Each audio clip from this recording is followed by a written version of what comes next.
What's going on there with that Oilers team? What are they won 9 straight games here? Like this, have they finally put all the pieces there together? It doesn't feel like they have an equal in that conference.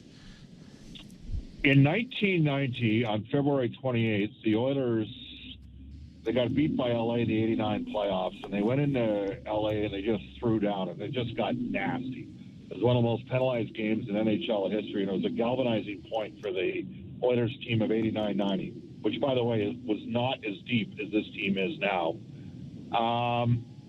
And on January the 9th, the Oilers were in LA, and it wasn't just limited to on the ice. It was an ugly, hostile game.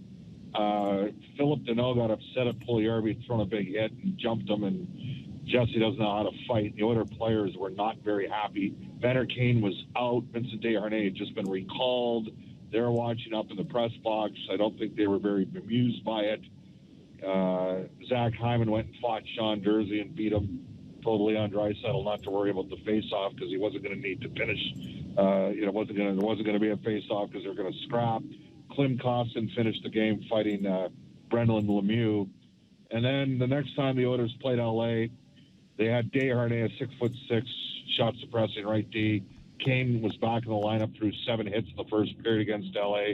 McDavid knocked Mikey Anderson out of the game a minute into a game with a hit. The same Mikey Anderson who, if you're an Oiler partisan, you'd say slew-footed Leon Draisaitl. If you're a Kings partisan, you'd say that he separated Leon from the herd last year in the playoffs. And the Oilers pounded Los Angeles physically. Every hit was an investment. That game on January 9th turned Edmonton's season around. They have the best points percentage in the NHL, guys, since that game.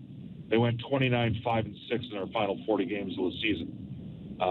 They had the best points percentage in the second half of the year in the Western Conference, even if you include the loss against LA back on January the 9th. They shot the lights out offensively, but it's not just their top-end guys. All 12 of their forwards finished with 10-plus goals. And then in the last 7 games of the regular season, they only gave up 6 goals against. So, and they added Matthias Ekholm. He changed things, too. So they got lots going on. They're a way better team even than the one that you guys saw play in Toronto back in the second week of March. Like the Oilers they've grown and elevated. Dallas Aikens said late in the year, I know he got fired today, but he said the Oilers can play it any way you want. And that's changed the complexion, the makeup of the squad. So they're deeper, they're bigger, and they will be the favorite to beat Los Angeles in that opening round. We're talking to Bob Stauffer, host of Oilers Now. Starting the season, Toronto and Edmonton mirrored themselves in a lot of ways. One of them was big stars. The other one was, goaltending. Jack Campbell was supposed to be the guy. Never happened. In many ways, Matt Murray was supposed to be the guy here in Toronto. Never happened. And here we are with Samsonov and Skinner leading their respective clubs into the playoffs here. What's the biggest difference for Skinner, and what separated him besides Jack Campbell's inconsistencies? Well, you guys know the numbers on Jack. He probably finished at minus 22 or 23 goals saved above expectation.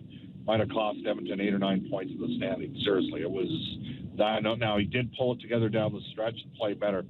Skinner's an awesome story for the Oilers. He's a drafted and developed goaltender. He's right from Edmonton. He actually played for the same athletic club that I used to play with. He's a first-round pick in the Bantam draft, so people knew he was going to be pretty good. I think the Oilers thought they got a break. Nick getting him in the 3rd round. He had one tough year in the minors, but the pandemic year, or the Canadian division year, was huge for him because he spent the first half of the year up in Edmonton. And he's just, you guys would both love him. You both played.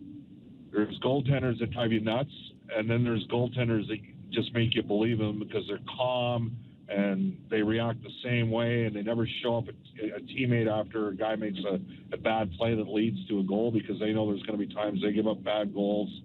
He's 24 going on 34 in terms of his maturation. He's athletic. He's a big man. Robin Lehner might be one of the guys a little thicker than him. That's about it in the league. Like, he's 6'4" and all of 220, and he's a good goaltender, and he's on the rise. He's going to be good for a number of years. So tell us about this Edmonton Oiler power play. I don't know if it finished as the best all-time in history. I imagine it did. But either way, it was 1 or 2.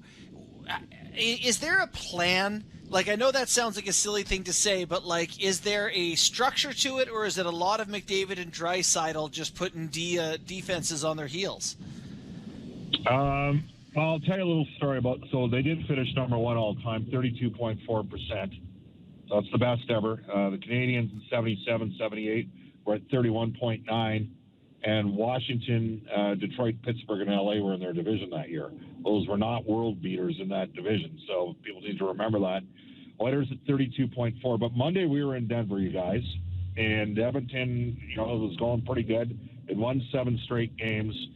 It only had one power play the 2 previous games and wins over Anaheim and San Jose. The Oilers had won 6-1 Saturday against San Jose.